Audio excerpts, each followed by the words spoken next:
Hello everyone, in this video I'll show you how to use retentive variables in Master2. So retentive variables are variables that can retain values, so you do not lose these values when the controller restarts. And we could declare these variables inside the user PRG, but just so that we can use anywhere in your program, let's do it inside a GVL. So let's go to the variable list, then switch to the tabular view, and create a new variable.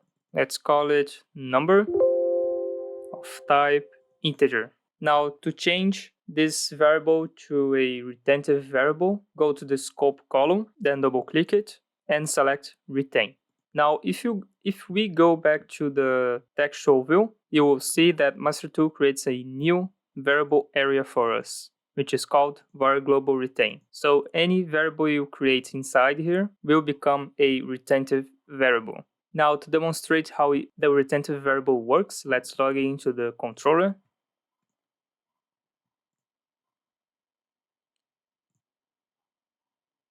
Okay, let's assign a new value to this variable. And let's also change both of these variables' states. There we go. Now to simulate a controller restart, go to the online tab, then select reset warm.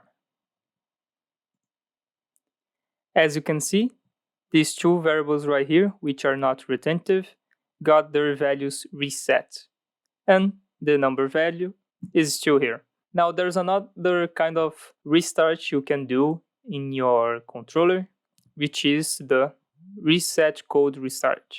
And the reset code resets both normal variables and retentive variables. So if I go to the online tab and select reset code,